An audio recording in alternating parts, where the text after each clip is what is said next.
Selamat pagi, dokter dan teman-teman. Perkenalkan, saya Nicole Enting Aiming dengan NIM 20026121128 dari kelompok KOAS 4 akan mempresentasi tentang pain management.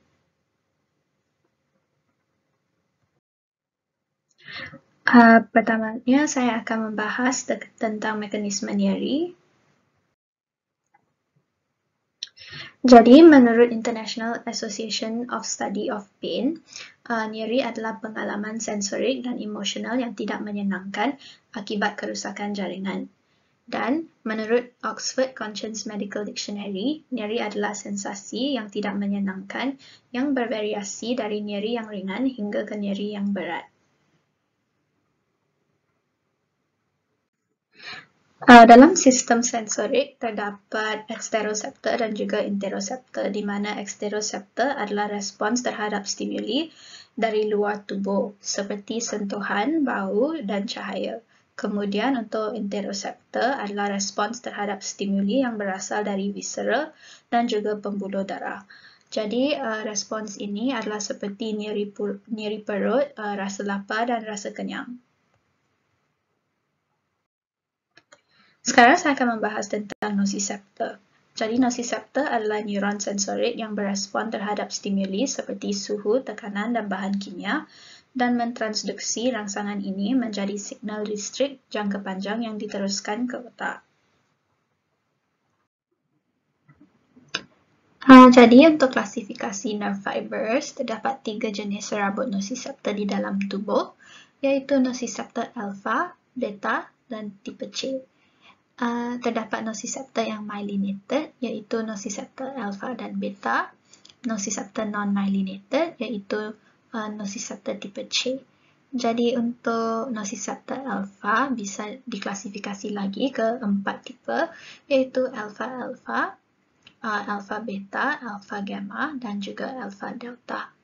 Untuk yang pertama, alpha-alpha, ini sensitif terhadap stimuli somatik dan juga propriosepsi. Untuk alpha-beta, ini sensitif terhadap rangsangan sentuhan dan juga tekanan. Seterusnya adalah alpha-gamma yang sensitif terhadap rangsangan motorik.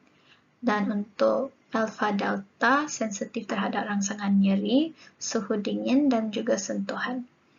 Kemudian terdapat nociceptor beta, di mana nociceptor beta ini berada di medulla spinalis sebagai preganglionic sympathetic neuron.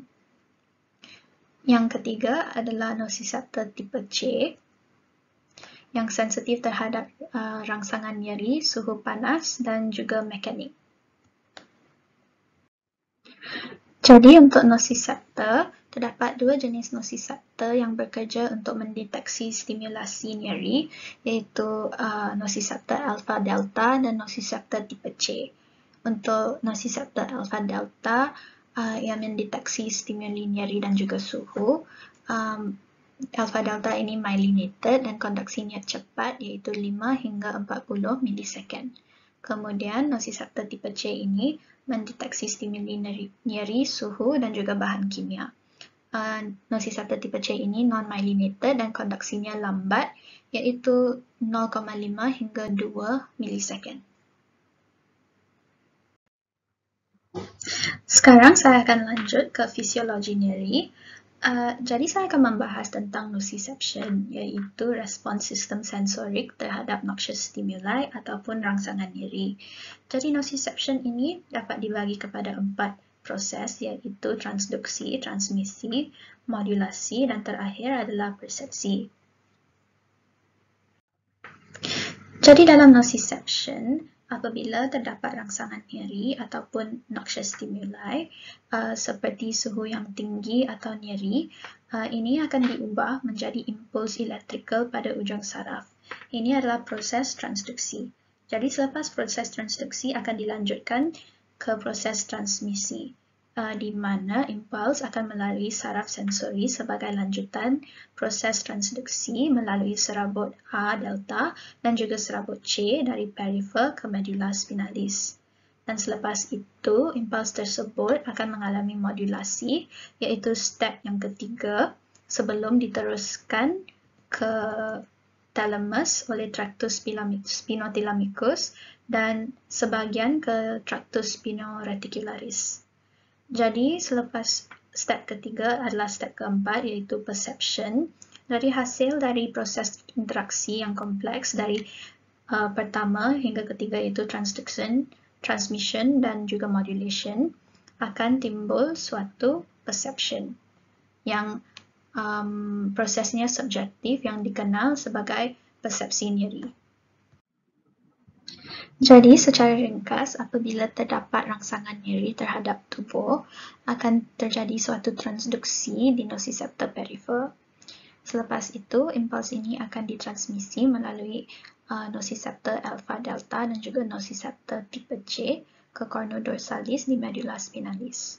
Selepas itu, di cornu dorsalis, impuls ini akan bersinaps dan melintang ke bahagian anterior dan naik ke thalamus melalui tractus spinothalamicus. Selepas itu, impuls tersebut akan diproses oleh otak dan otak akan menghantarkan signal ataupun respons terhadap nyeri tersebut.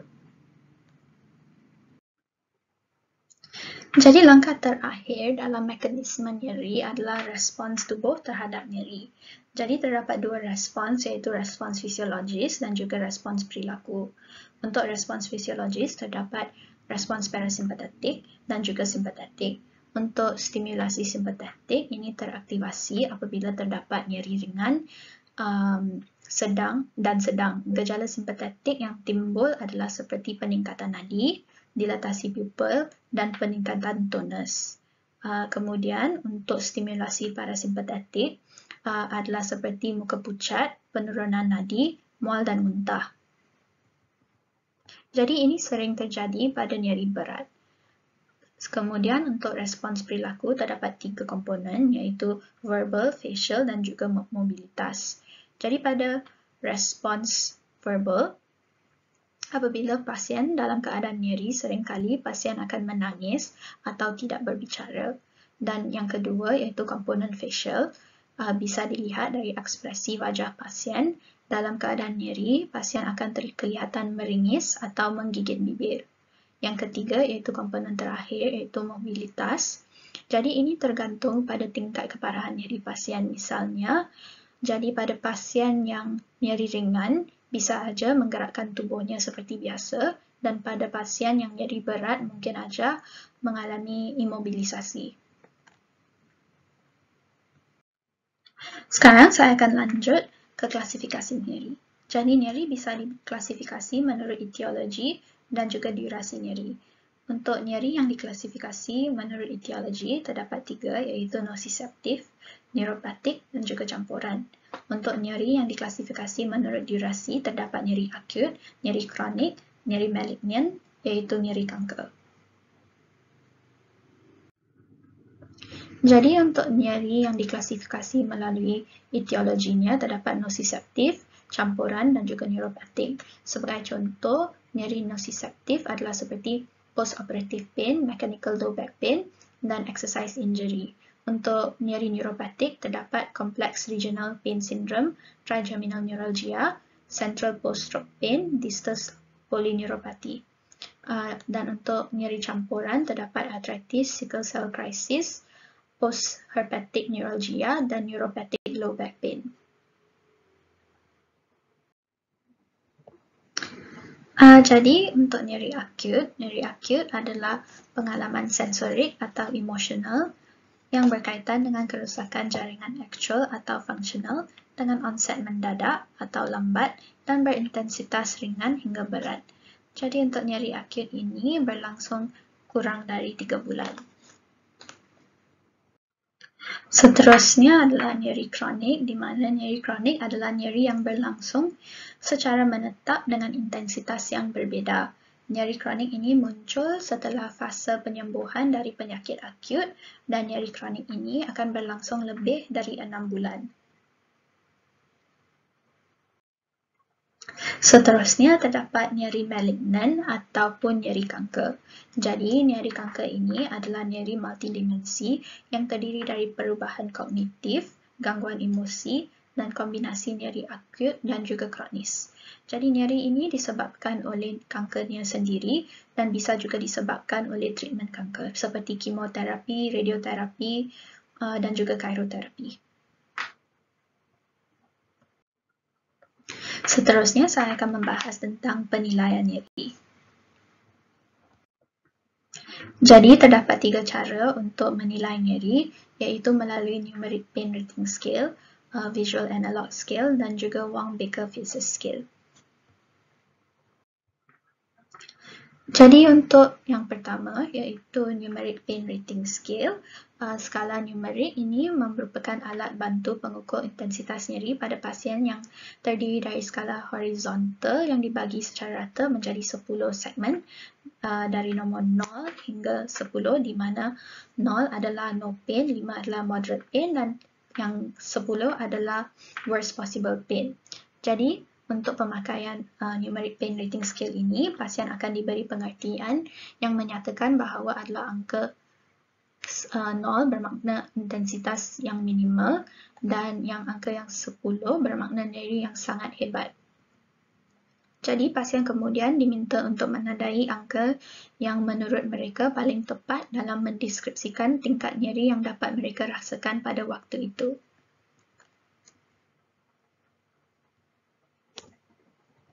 Untuk kelebihan Numeric Pain Rating Scale ini adalah mudah dimengerti oleh pasien dan cepat digunakan.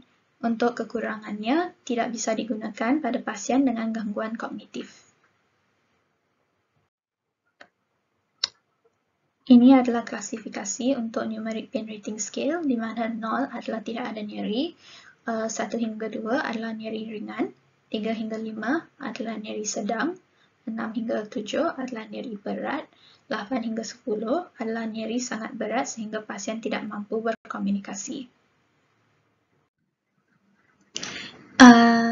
Skala yang kedua yang digunakan untuk penilaian nyeri pada pasien adalah Visual Analog Scale, di mana metode ini menggunakan garis sepanjang 10 cm yang menggambarkan keadaan tidak nyeri sampai nyeri yang paling hebat.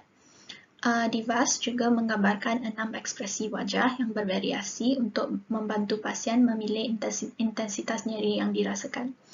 Jadi untuk Visual Analog Scale, kelebihannya adalah sensitif, mudah dimengerti oleh pasien dan mudah dikerjakan. Untuk kekurangannya adalah tidak boleh digunakan pada pasien di bawah 8 tahun. Ini adalah klasifikasi tingkat nyeri untuk Visual Analog Scale, di mana 0 adalah tidak ada nyeri, 1 hingga 4 adalah nyeri ringan, 5 hingga 7 adalah nyeri sedang, dan 8 hingga 10 adalah nyeri berat.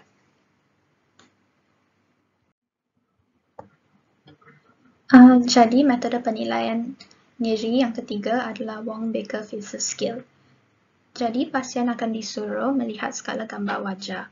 Jadi gambar pertama adalah tidak nyeri, kedua adalah sedikit nyeri, dan selanjutnya lebih nyeri, dan gambar yang paling akhir adalah nyeri yang paling hebat. Jadi setelah itu, pasien disuruh menunjuk gambar yang paling cocok dengan nyerinya. Jadi, Wong-Baker-Fisher Scale ini sering digunakan untuk anak-anak dan juga dapat digunakan pada pasien geriatri. Untuk kelebihan Wong-Baker-Fisher Scale adalah boleh digunakan pada anak-anak dan juga pasien dengan gangguan kognitif. Untuk kekurangannya, hanya berdasarkan ekspresi wajah pasien sahaja. Jadi, ini bermaksud skala ini tidak akurat. Yang keempat adalah McGill Pain Questionnaire. Jadi, untuk McGill Pain Questionnaire ini, menggunakan checklist untuk mendeskripsikan gejala-gejala nyeri yang dirasakan oleh pasien, dan metode ini menggambarkan nyeri dari berbagai aspek antara lain iaitu sensorik, efektif dan kognitif. Dan intensitas nyeri digambarkan dengan merangking dari 0 sampai ke 3. Jadi kelebihan untuk McGill Pain Questionnaire ini adalah untuk dapat mengumpul informasi yang sangat deskriptif, lengkap dan akurat. Untuk kekurangannya adalah mengambil waktu yang lebih lama. dari metode penilaian nyeri yang lain. Ini adalah gambaran pain diary ataupun pain log. Jadi pain diary ini sering digunakan untuk pasien yang mengalami nyeri kronik atau pasien dengan nyeri kanker. Jadi tujuan pain diary ini adalah untuk mengetahui progres nyeri pada pasien setiap hari. Jadi untuk pain diary ini, pasien diminta untuk mengisi pain diary dengan menggunakan kata-kata yang mudah difahami dan juga kata-kata yang singkat. Sebagai contoh, untuk tipe nyeri bisa digunakan kata-kata seperti tajam, tumpul dan juga menjalar. Untuk medikasi yang digunakan untuk mengurangi nyerinya bisa digunakan kata-kata seperti warm atau cold compress atau medikasi yang digunakan oleh pasien seperti paracetamol, ibuprofen harus diisi dengan lengkap. Seterusnya, kelebihan untuk pain diary ini adalah dapat menggambarkan pola nyeri pasien dari segi kualitas dan juga kuantiti. Untuk kekurangannya, pasien bisa lupa untuk mengisi pain diary-nya. Sekarang saya akan lanjutkan ke manajemen nyeri. Jadi, seperti biasa untuk manajemen nyeri akan dilakukan anamnesis, iaitu basic 4 dan juga secret 7. Seterusnya adalah pemeriksaan fizik dan pemeriksaan psikologi dan pemeriksaan penunjang. Untuk pemeriksaan penunjang yang bisa dilakukan adalah seperti CT scan, MRI dan juga X-ray. Jadi sebelum memberi obat kepada pasien, kita harus melakukan anamnesis, pemeriksaan fizik, pemeriksaan psikologi dan juga pemeriksaan penunjang secara lengkap supaya dapat memberi obat yang tepat dan benar kepada pasien. Jadi untuk pemberian obat pada pasien dengan keluhan nyeri bisa menggunakan WHO Pain Step Ladder yang mempunyai 3 langkah.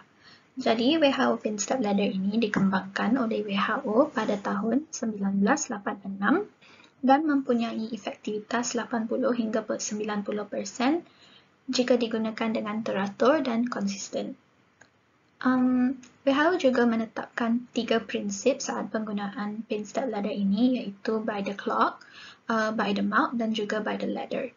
Jadi yang pertama, by the clock, iaitu bererti medikasi harus diberikan secara regular dan bukan hanya saat pasien mengeluh nyeri.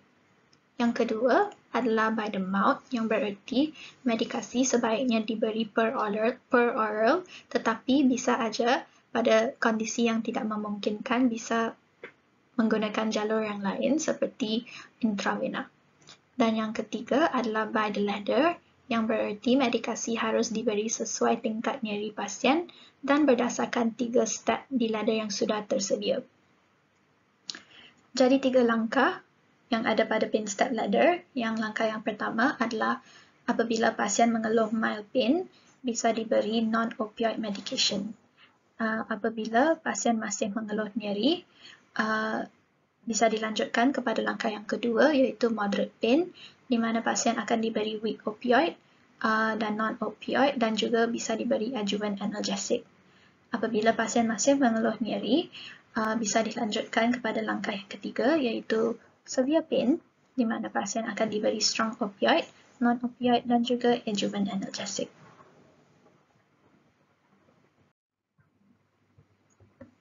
Jadi terdapat 3 derajat nyeri, iaitu nyeri ringan, nyeri sedang dan juga nyeri berat.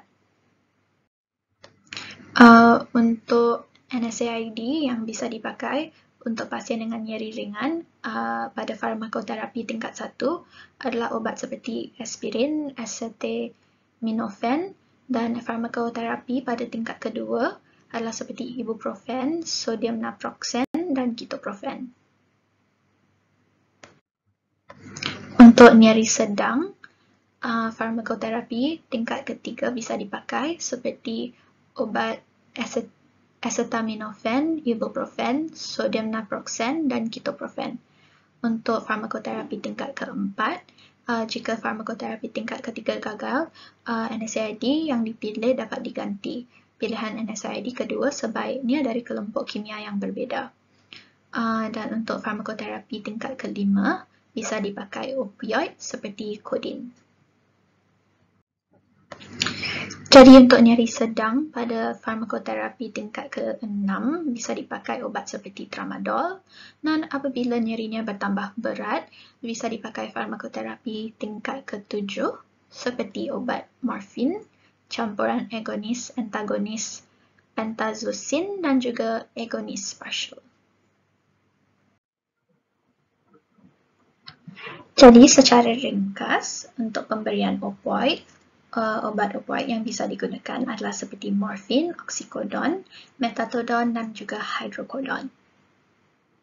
Untuk obat adjuvan yang bisa diberikan pada pasien adalah seperti dexamethasone, prednisolone, methylprednisolone dan juga carbamazepine. Dan untuk non-opioid yang bisa digunakan adalah seperti acetosal, ibuprofen, asam mefenamate dan juga ketorolac. Jadi sekian aja presentasi saya pada hari ini. Terima kasih.